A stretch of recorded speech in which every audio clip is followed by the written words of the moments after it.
Good afternoon, everyone, and welcome to Student Revision Tutorials, Unit 3 Mathematical Methods with TI-Nspire. This is Function and Graphs Part 2, proudly brought to you by Texas Instruments Australia. In today's webinar, we will be creating a UDI function, otherwise known as a UDF, on a calculator page. We're going to create a UDF on a calculator page and store it in the public library, which many of you don't know about. We're going to create a widget, which is all about there. It's not a phone app, but we're going to be using a notes page. And as we go through this session, we're going to discuss advantages and disadvantages of the methods used. And hopefully we will get a chance to look at some applications on that. So what is a UDF and why are they useful? A UDF is really, it's just a shortcut. Or some people call them macros that are there, and they're just pre-written before we go into an exam. They're designed to save keystrokes when we're solving questions, and therefore giving you more time to concentrate on some of the harder questions that are there in an exam or technology active tasks. Some UDFs can also be used with other commands on the CAS calculator. The example there is solve when we have an unknown parameter. And it's easy to use the CAS software when you're writing these UDFs. So on the TI Australia website, you have a chance to get a 6-month. So what we're going to do is we're going to write a UDF on a calculator page to find the distance between 2 points, x1, y1, and x2, y2. So we're going to do some quite simple things to start with, and then you'll be able to add to these and make your own. So we're going to define our function first. Now, a UDF, you do that all the time. It's really just like when we define a function, fx equals x squared minus 5x, something like that.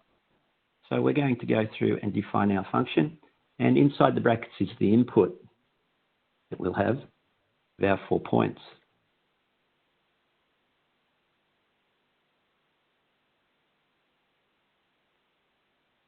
And we're going to bring up our formula for Pythagoras, type that in.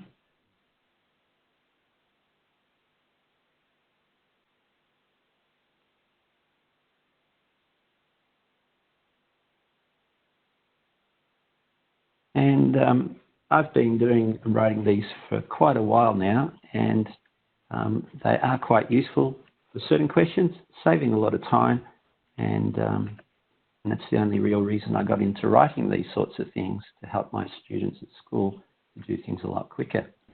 So we've defined our function called distance, and if we put in the 4 values here, it should hopefully spit out the answer when we get to it. Now, if we do press the var key, we see that distance is registered just like any other formula that we get. So we're now going to test our UDF using the 2 points which are there.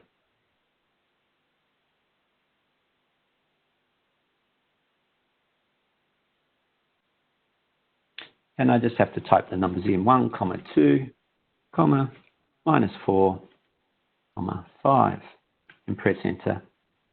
And we have the distance between those 2 points is root 34 units.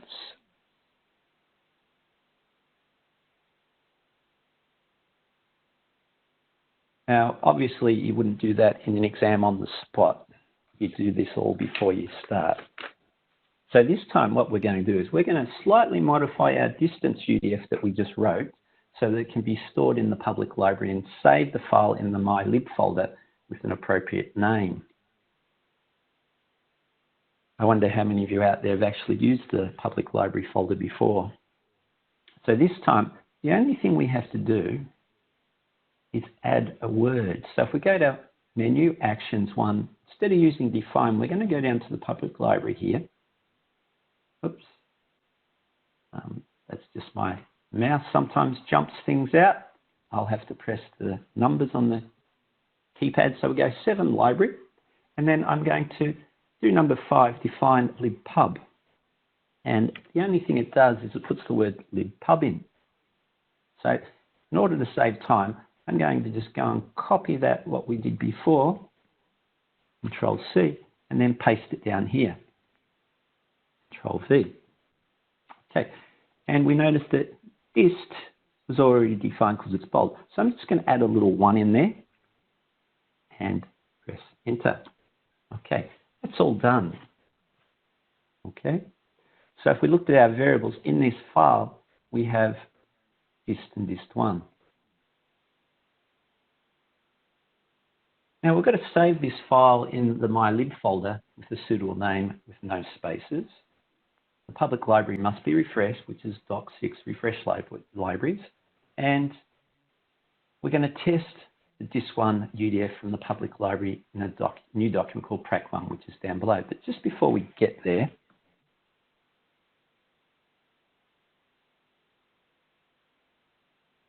just on the PowerPoint that is there, there's a little things, instructions that we've got there. We've got to store all our UDFs in problem 1. The calculator will only pick them up when we do the refresh libraries if they're in problem 1, and it must have the lib pub in there, otherwise the calculator will not pick it up. Defined by itself, CAS will not pick it up. Now you can't have the name being longer than 16 characters, and please don't put any spaces in the name of the file because the calculator again will not be able to pick it up. Again, we mentioned about refreshing the libraries. Okay, we're going to open up our next file, which is prac1. So if I now press the var button, when I'm down here, we see that there's nothing there. If I was back in my previous document and I put in a new problem, now when I press the var button here, we found that there's the 2 values. But if I went to a new problem, so I'll just do that. Escape out of that. Doc, number 4, and then number 1, problem. And we're just going to add a calculator page there. If I press var, there's nothing there. So that formula that we wrote about distance doesn't work in problem 2. So this is what we're trying to do, trying to create it so we can now get it to work in problem 2. Let's go to our prac. Okay, so we've pressed the var button, it doesn't work. So we're going to write our function. So if we have a look now,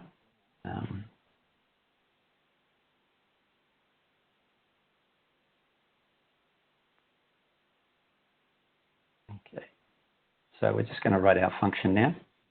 So when we save it,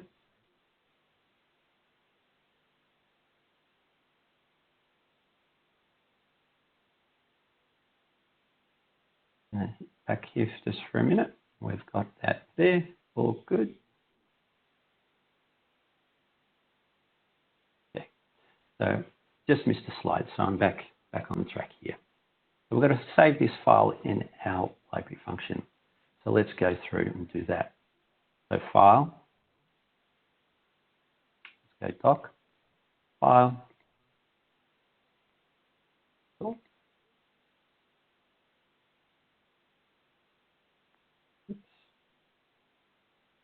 Okay, sorry about that, guys. Sometimes these things do happen. I'll just have to open up my file again. It's all good, and we'll just get back to where we were. I'm going to have to use this one for the moment, and we will come back.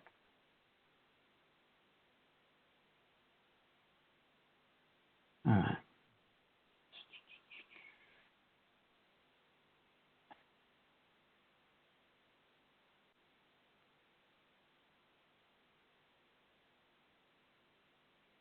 Okay. So what I'm going to do is that, and we're now here. We've done this. There's our file. I'm just going to hit the R key, Make sure it's all working. There we go, we've got our command there. That's all good. All right, so now what we're going to do is we're going to save this. We're going to save this. So we go Doc, File, Save As, and we're going to scroll down to my light folder.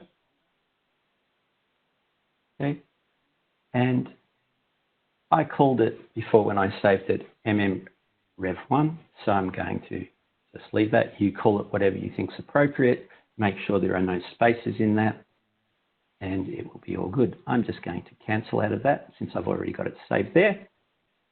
And then we're going to try and do this. Go back to our prac1 file.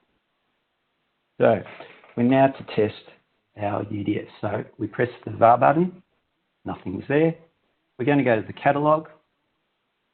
Okay, and the one thing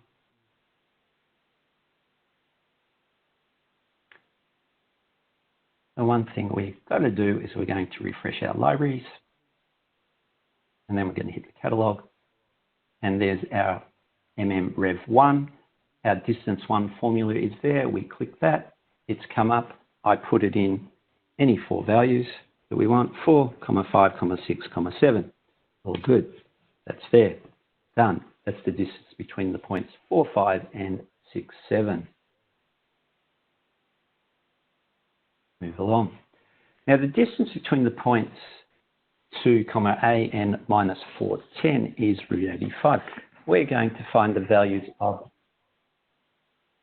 A, or value of A. So we're going to do that right now. So menu, and we want to go algebra, solve 1. Okay. So this is when I was mentioning before that we could have values of unknowns in there, and it's quite often a good way that we can do things, and we could use our UDS to save a bit of time when we do this.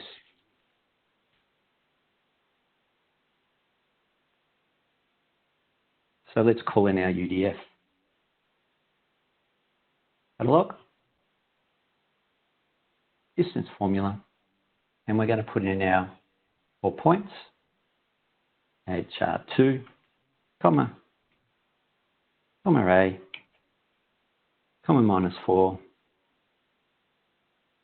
comma 10, and we know that that will equal root 85.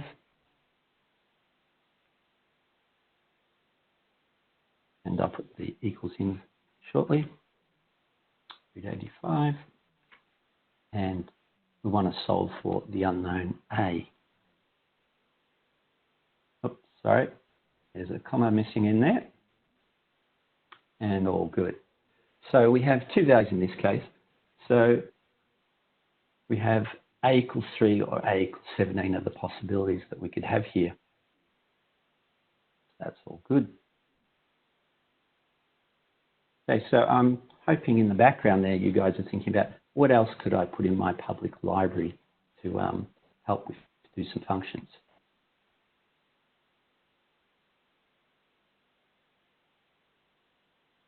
So we'll get back to the next thing in our other slide now. Okay. Now we want to write another function. So write a public library UDF to find the equation of a straight line that passes through the points x1, y1 and x2, y2 in the form y equals mx plus c. And after you've done that, remember to save the file that you've typed these in and refresh the library so it will work. So this time we're going to go menu, and remember we were going to actions 1, library 7, and we want to define and show in the public library, so number 5. Then we're going to call it something. So I like to call something like this, it's a line and it has 2 points. So call your name something that might be reasonable for you to remember. And again, we have to put in the 4 points that we've got.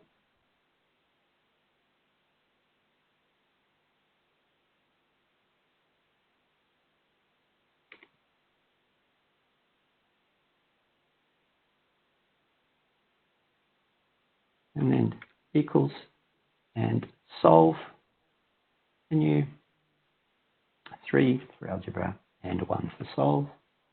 And I'm just going to copy down our formula that we remember when we did equations by hand.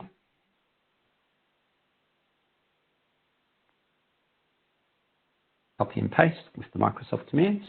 And now I'm going to solve for y, because it says to in the form y equals mx plus c. It says it's done. So maybe we'll just test it while we're here. So if I hit var, I'll grab my line 2p, and I'm just going to put in any 4 points. 2, 3, 6, 9. And there's our equation of that straight line, all done. So hopefully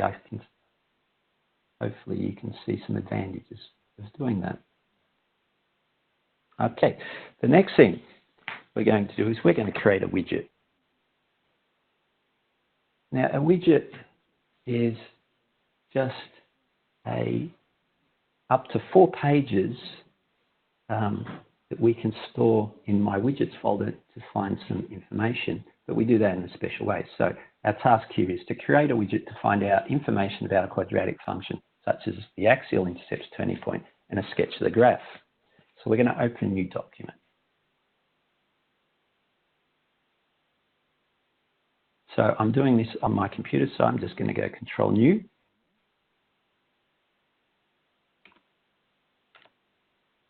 And I'm going to add a notes page, as it said. So it's always a notes page. Some of you'll know it does notes. So we're just going to sort this as, call it quadratics. Okay. Now what we have to do is we have to put in a formula. So there's something known as a math box. So the shortcut for that, which we'll use today, is Control M. And inside that, it's a formula box which will activate formulas. So we're going to put in a function. We're going to call it F1.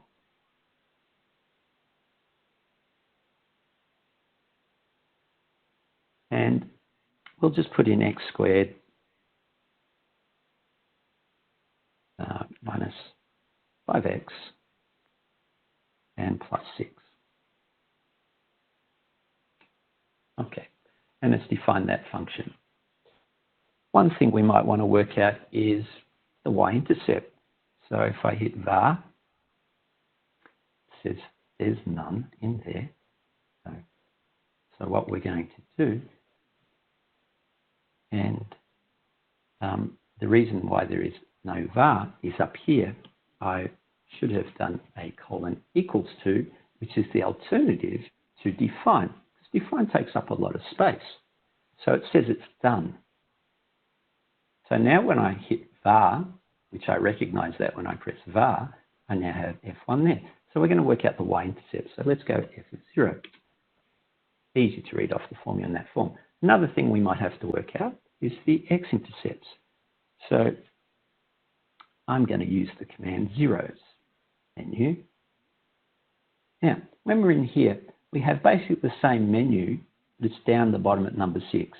And then it's exactly like if we were on a calculator for algebra.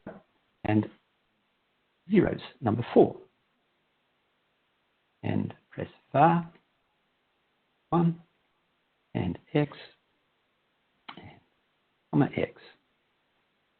Okay, and they're in a nice, easily readable form. The next thing we're going to work out is the turning point. So let's go back and see what we've got in our calculations box. So number 5, complete the square. We could work it out by using that. And again, I'll hit var, pick F1, and put an X in there. And comma X.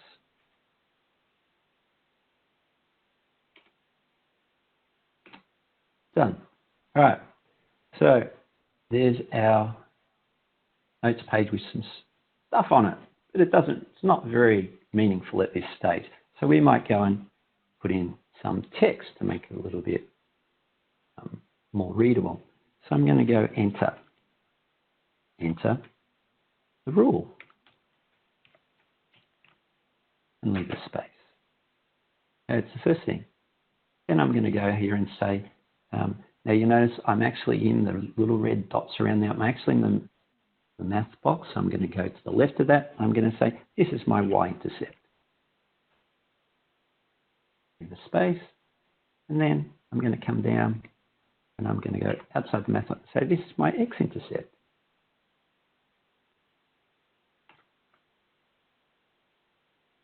And I'm going to go down here and say this is TP form. And I might say y equals. Okay. Now, if we now have a look at this formula here, we probably don't need to see the F1. So what we can do is, if we do a right mouse click, which is Control Menu, and we bring up the math box attributes, and I only really need to see the output.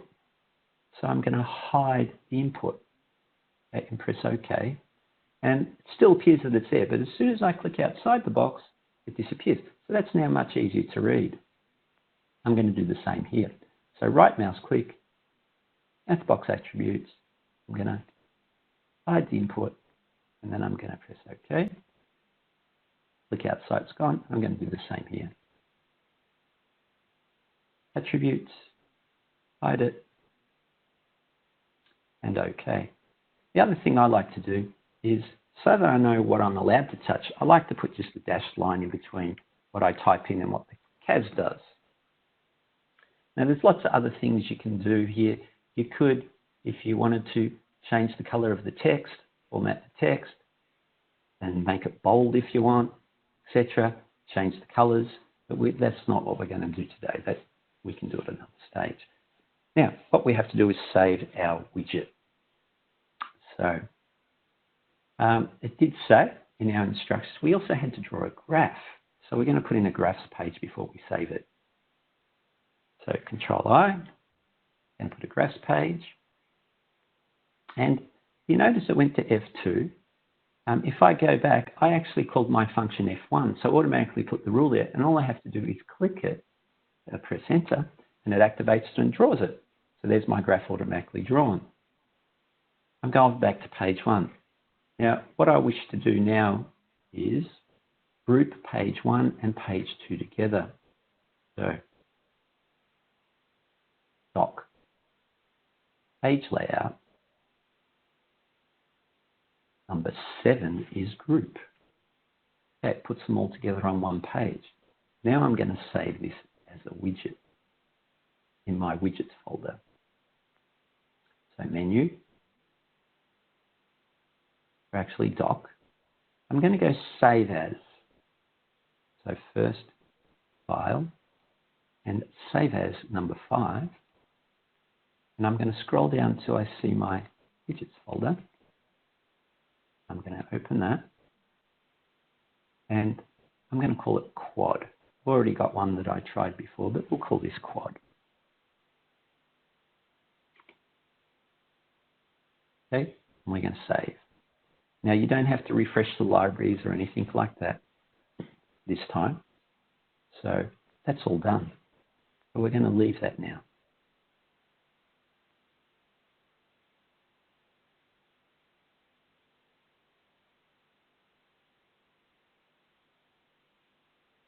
Okay, so what we're going to do is we're going to try our widget. Here we go. So I'm going to put in a new page. And I'm going to add a widget. And I'm going to go to where we had quad. Now, let's have a look at our widget. A couple of things you notice. The formulas are turned off. I don't have the answers that I had. And it's a little bit crowded, so I'm just going to ungroup the pages. So doc, page layout, ungroup is 8. Now I've got to turn all these widgets back on. So I'm going to select everything, Control A, and then going to go to Menu, 1 for Actions, and 1 for Evaluate. And it activates all the menu that we had before. All of the functions are all now re-evaluated. And I check if I go to 2.3, my graph's all there. Now the whole beauty of this is, what if I had a different quadratic? I can now come up and just edit that. So let's say we're going to put a 2 in there, and we're going to make this -7. Now if you noticed that it doesn't say done, nothing's changed, it's in there, and until I press enter, it doesn't re-update everything. So I've got all my updated ones. There's my x-intercepts insert form, beautiful, all done, fabulous. If I go to my graphs page, it's all updated the graph, it's a new graph. Now let's say I wanted these things in decimals. So all I have to do is edit my formula, and as long as I put a decimal point into one of these values, when the calculator sees a decimal point, it says everything would be approximate. And there's all my decimal approximations. And my graph hasn't changed, it's still there. Okay. So that's a widget, that's how you make a widget. So I'm just going to show you another widget that's there. Okay, so we're going to sketch this graph, this cubic graph showing the coordinates of all relevant points. It says move to the next page. Okay, so we're going to go to the next page. I'm going to press menu. So I'm going to add a widget. So I'm going to add a widget that I've made previously. I'm going to add it, and there it is. It's got a bit of information, it's got a bit of color in it. First thing I'm going to do is ungroup the pages. Page layout. Ungroup is 8. Okay. Then I'm going to activate all the widgets. If you remember, Control A. And then I'm going to go Menu, 1, and 1. It's there. And we see all the exact values. So I'm just going to scroll up.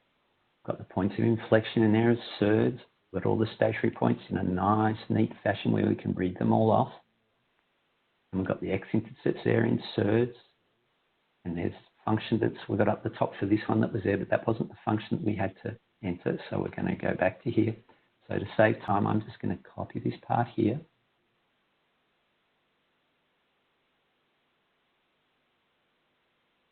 And I'm going to go in and edit this and paste it.